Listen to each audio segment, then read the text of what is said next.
So let's learn all the notes on the fretboard. We're going to start off with our low E string. So our open E is an E.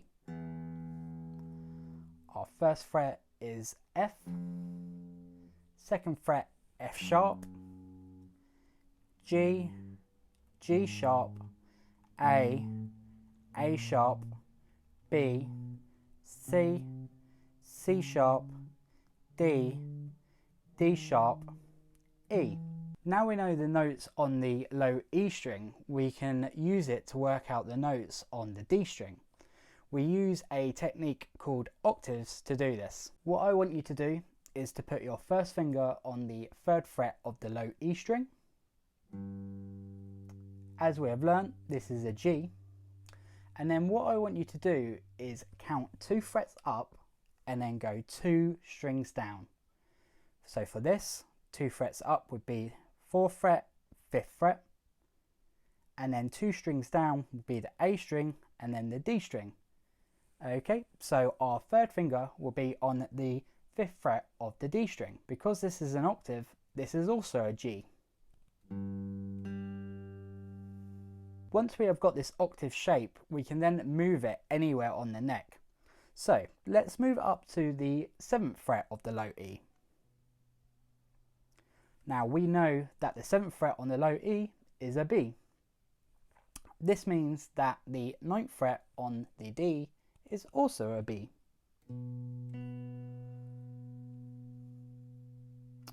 Okay, to begin with, you'll still be getting used to this shape, so there's absolutely no issue with just going to your 7th fret low E, counting over 2 frets and then going down 2 strings and then finding your B on the D string.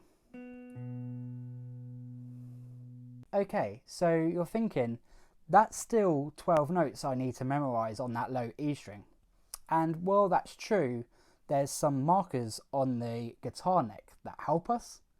Okay, so for example, on my guitar, I've got a marker on the 3rd fret, the 5th fret, 7th, 9th and 12th. I can learn the notes on these markers. So I know this is a G, this is an A, this is a B, this is a C sharp, and then we're back at our E.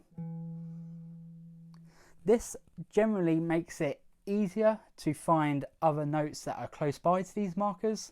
So for an example, the 6th fret on the low E, I can see my marker of A, so I know the next one up is an A sharp. This is particularly useful up at this 9th fret. If we're looking to find a D, then I know my C sharp's there, so the very next note is a D. So this is also a good thing to learn, is what the notes are on your markers. Okay, so we've learnt the A and the D strings, but there is a slight exception. The open E string, the octave on the D string is the 2nd fret D.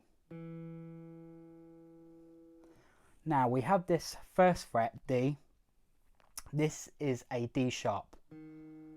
So all we've done here is found this is an E, and the note before E is a D sharp, because we've run out of frets essentially. So let's move on to the A string. It's exactly the same principle.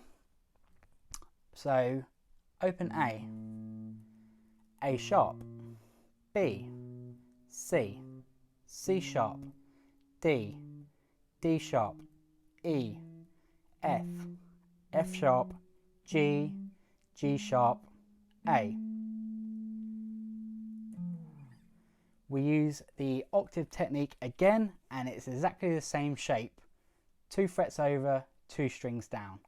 Okay, so 3rd fret A is a C, 2 frets over, 2 strings down.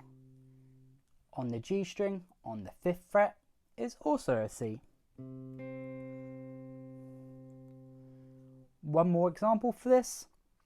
If we move to the 7th fret on the A string,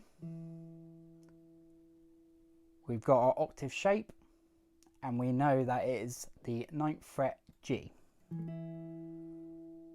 And the issue we have with the D sharp on the D string is also similar on the G string. We don't have the fret to work it out using our octave shape. Okay, so we know that the second fret of the G is an A. The note before A is G sharp. Okay, so now we have essentially learnt the notes on 4 strings, but actually it's all the strings.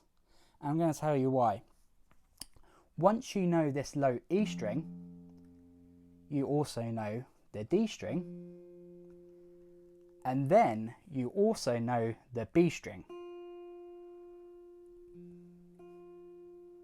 An example is the 3rd fret on the D is an F, and we know this because the octave on the low E is an F here. But our method of working out the octave from here onto the B string is a little different because of how the guitar is tuned. Okay, so rather than 2 frets across, 2 strings down, it is now 3 frets across, 2 strings down. So we've got 1, 2, 3, and then we're going to go down 2 strings, 1, 2.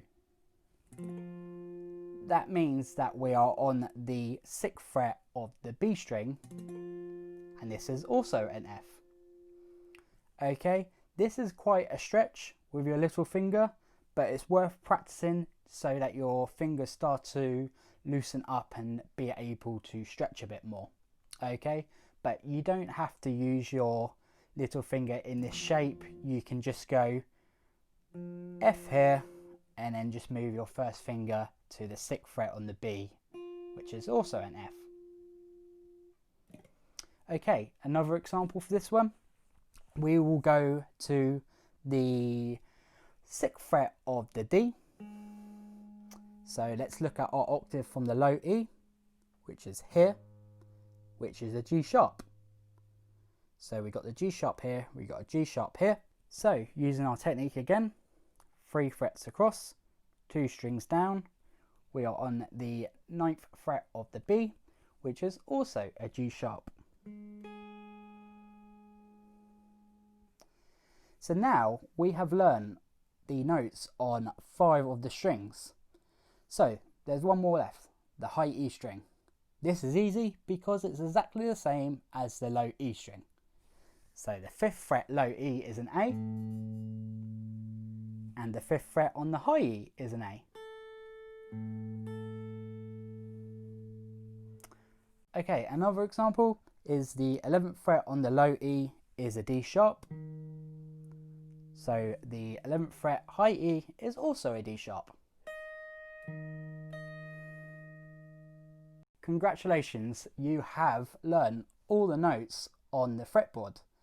Now, obviously when you start learning this, it's still going to take some time to visually see where your octaves are and where your notes are. But if you take it slow and just get used to visually seeing and working out where the octaves are, it will then become much more quicker.